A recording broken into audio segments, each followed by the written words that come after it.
aujourd'hui, même s'il y a un dossier qui est là, qui est un dossier privé, les gens sont obligés de considérer ça comme un instrument, comme une stratégie pour faire disparaître un adversaire politique.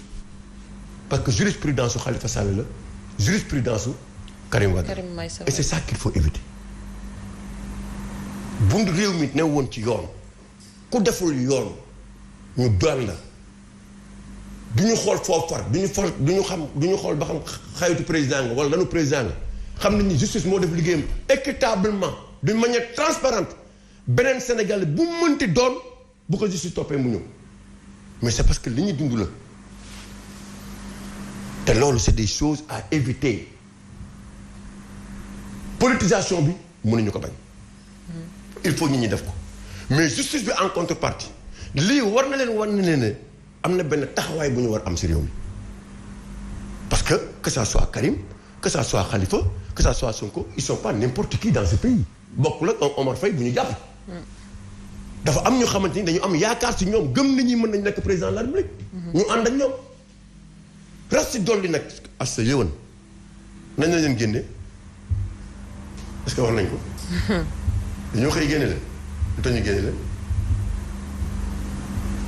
quelles sont les raisons et quels sont les mobiles kenn xamul loolu nag moo tax tey même bu justice di toogee dañ leen di wax ne leen li ngeen def ñii wóorul mën nga dem ñu humilier la wala nga dem ñu tëj la wala ñu def la quoi que ce soit bien que il faudrait pas que ñu fragiliser notre justice quand j'ai entendu Sonko dire que voilà 2 mois oui j'ai pas parti signé rafetlu ma ko parce que pour yow kilifa la il est appelé à diriger ce pays am na suba fu mu war a toll am na moom da ko war a éviter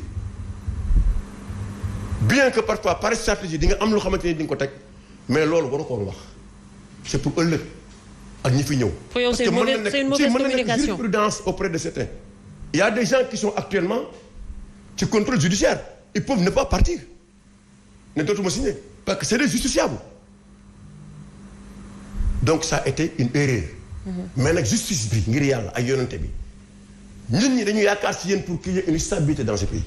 am na doxalin boo xamante ni boo ko amee. nit ki ñaaw njot yomb na. nit ki yaakaar ne seen objectif moo ngeen détruire ma loolu yomb na. d'accord moo tax nag affaire Khalifa Sall affaire Karim bi. ak affaire Khalifa Sall bi mu toll fi mu toll. maintenant ñëpp wax nañu. oui. nee na. réew mi jàmm la bëgg. képp ku ci wax. abaa wax na ko léegi da ngay wax nii rek. fii dossier bii l'arbitrage c'est le peuple. le peuple ne se laissera pas faire. nee na attention ça am na loo xamante ni bu ñu ko defee bu ñu xamee ni lii ña fi ñu ko nar a jëmee baaxul c'est le peuple qui sera là. mais laissons la justice dans la plus grande sérénité et dans la plus grande tranquillité comme l'a voulu. Sonko il a été grand il l'a dit. il l'a dit d'abord bi ëmmati amee. avec la rencontre de M2D il a dit que je veux que le dossier soit enrôlé rapidement et que le procès ait lieu. réitéré na ko aussi de par le grand entretien qu'il a eu. effectivement. et puis il a dit. que Adji Sarr bu leen ko rey te naka famille am sécurisé. parce que wóorul. même voilà. waaw vas-y. waaw loolu c'est important. ça veut dire que moom il est dans une logique il veut que immédiatement que ce projet ait lieu mais lan la ñuy xaar qu'est-ce qu'on attend. le juge a convoqué la dame. c'est bon. les gens attendent la ñuy wax ils vont convoquer les autres ils vont partir mais dama bëgg xamal ne leen.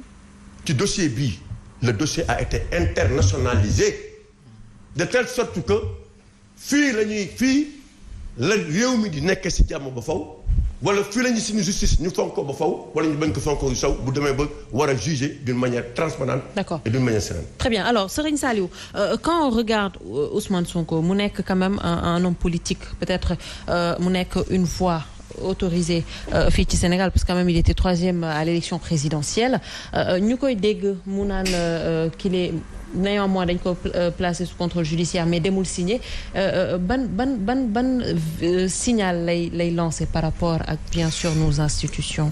C'est pour interpeller la justice. Pour dire quoi et pour montrer quoi exactement? Les failles de notre justice. mais effectivement xam nga Ousmane Sonko li mu wax c'est clair depuis bi ñu ko defee sous contrôle judiciaire ba léegi déggoo benn yoon mu intervenir sur dossier bi waxu si. En aucune manière mu dégguloo benn avocat am def conférence de presse wax si. Pendant ce temps. L'avocat El Hadj Diouf Adji Sarr organisé na 11 conférences de presse démb mooy barki démb fa moo dem mooy 12e bi di wax si dossier bi.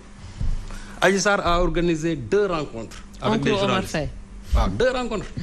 benn bi avec des journalistes sénégalais. benn bi avec la presse internationale. Parrainé bien sûr par le pouvoir. Parrainé par le pouvoir. Bien sûr. Parrainé par le pouvoir. Parce que Adji Sarr kan moo koy garder c'est la BIP ñoo koy garder. BIP suñu jotul des institutions de l'État dinañ bàyyi benn journaliste di fa dem d'ailleurs le journaliste même de Jeune Afrique wax na ko nee na c'est sur autorisation bien sûr waa BIP mais xam nga BIP doo dem ne leen dama bëgg gis Adji Sarr ñu la déedéet. Donc forcément tu vas passer par l'État pour mën a egg ci Adji Sarr kooku moom c'est clair yow journaliste nga bu subaa boo xoolee dem ne waa BIP dama bëgg gis Adji Sarr doo gis. Donc ce qui est sûr et certain c'est que c'est parrainé par l'État moo tax ñu dem gis ñoom ñu gis Adji Sarr.